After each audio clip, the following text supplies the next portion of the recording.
जब भी किसी व्यक्ति के कार्य में अहम भाव प्रबल हो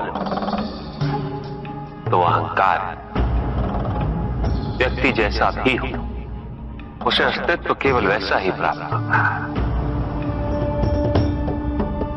व्यक्ति यदि अपने कर्मों के लिए अपने को उत्तरदायी समझे तो वो स्वतंत्र था।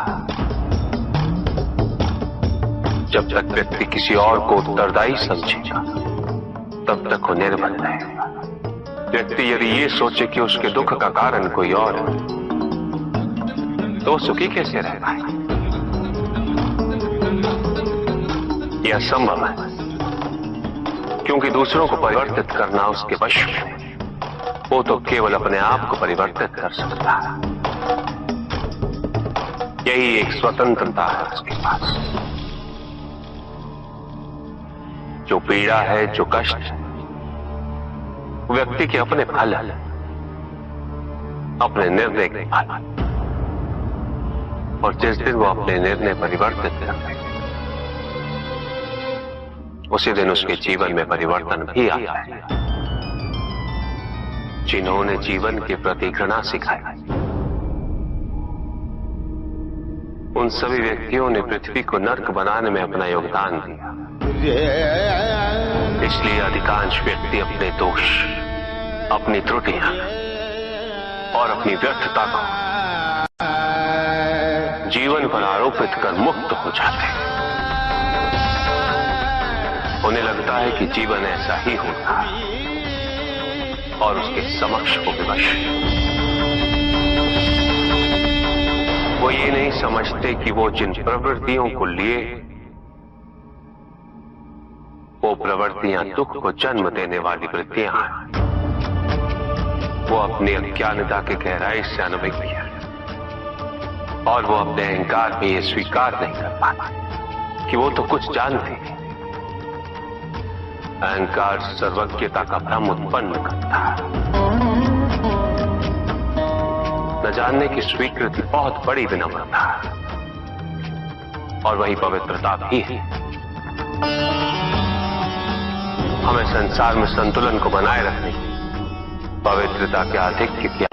व्यक्ति अपने को खो दे समझती है, व्यक्ति अपने को समर्पित कर दे,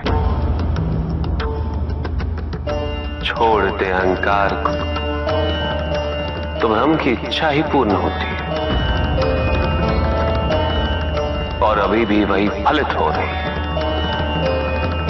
ऐसा नहीं है कि हम उससे भिन्न फलित करा देंगे, लेकिन व्यक्ति भिन्न फलित कराने में लड़ेंगे, टूटेंगे, नष्ट होंगे। एक नदी में एक बार बाढ़ आ गई पुत्र। दो छोटे से तृण उसमें बह रहे थे और उसमें से एक नदी में तिरछा पड़ गया और वो बाढ़ को रोकने का प्रयास कर रहा था। वो अत्यंत ऊंचे स्वर में कह रहा था कि नदी को आगे नहीं बढ़ने देगा। यद्यपि नदी तो बस बढ़ती ही जा रही थी। वो फिर ऊंचे स्वर में यही कह रहा था कि मैं इसे अवश्य रोकूंगा, यद्यपि रोक नहीं पा रहा था। नदी को तो उसके संघर्ष का कुछ भी पता नहीं चल रहा था, किंतु नदी को उसके होने या ना होने से क्या अंतर? उस कण के लिए तो यह अत्यंत महत्वपूर्ण था। उसका जीवन तो संकट में था। वो तो बस बहे जा रहा था। वो जहां भी पहुंचता, किंतु उसे पहुंचना तो संघर्ष करके ही था। किंतु ये बीच का क्षण, ये बीच का काल दुख, पीड़ा, द्वंद्वता का काल है। वहीं दूसरी ओर जो दूसरा तृण था उसने अपने को समर्पित कर दिया। वो तो नदी में सीधा पड़ा हुआ था। नदी के प्रवाह के साथ साथ बहता जा रहा था और उसे ऐसा प्रतीत हो रहा था जैसे कि वो नदी को दिशा दे रहा। उसे प्रवाहित होने में सहायता कर रहा हो। वो तो ये निश्चय कर बैठा था कि नदी को समुद्र तक पहुंचाकर ही रहेगा, किंतु नदी को उसकी उपस्थिति का भी आभास नहीं था। नदी पर उन दोनों के होने या ना होने का कोई प्रभाव नहीं था। नदी तो बस बहे जा रही थी। ब्रह्म की इच्छा को जाना नहीं जा सकता, किंतु ब्रह्म के साथ एक अवश्य हुआ जा सकता, और तब व्यक्ति की अपनी इच्छा तो खो ही जाती है, केवल उसकी इच्छा ही शेष रह जाती। युद्ध किसी व्यक्ति से नहीं, मानसिकता से होता। युद्ध में संघर्ष अच्छाई या बुराई का नहीं होता, सभी में अच्छाई है और बुराई भी है पुत्र। युद्ध तो विचारधाराओं का होता है। व्यक्ति अपने पराक्रम पर, अपनी क्षमता पर विश्वास कर युद्ध करता है, और जब उस विश्वास को क्षति पहुंचती तो सब कुछ निरर्थक प्रतीत होने लगता। विनाश उसका मूल स्वभाव है। संगीत से ये प्रक्रिया और भी प्रबल होती, किंतु विनाश किसका? प्रश्न ये है। जो विनाश अपनी सीमाओं का, ताकि व्यक्ति अनंतता की ओर अग्रसर हो सके, तो ये विनाश आंतरिक है, और उसमें संगीत सहायक अवश्य होता। किंतु यदि मन संकीर्णता के बाहर ना आ पाए तो विनाश भारी होता, और संगीत इसमें भी सहायक होता। ऊर्जा की अस्थिरता शांति से आती, और स्थिरता के लिए अनिवार्य है शांति।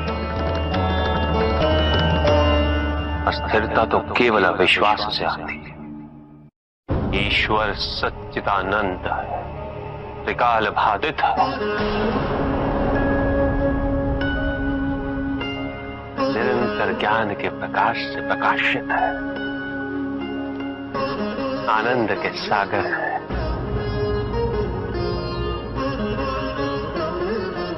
ईश्वर ही सृष्टि के परम तत्व है, निरंजन है, निर्विकार है, निर्गुण और निराकार है,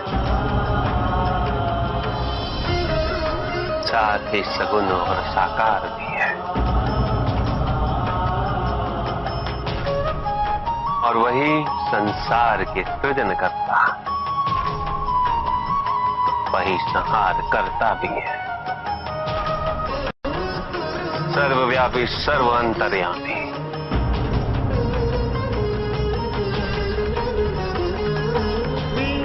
और सर्व समर्थ भी है। कहिए, जहां न अमृत, न विष, न सुख, न दुख, न स्वर्ग, न नरक, वही परम आनंद है। उसी परम आनंद तक की यात्रा है तुम्हारी। ये यात्रा आनंद के सानिध्य की है, ये यात्रा सानिध्य के आनंद की है। और इस यात्रा में मैं प्रतिपल तुम्हारे साथ, मैं ही तुम, हर आरंभ का मैं ही अंत हूं, और हर अंत सदैव मेरा ही आरंभ होगा।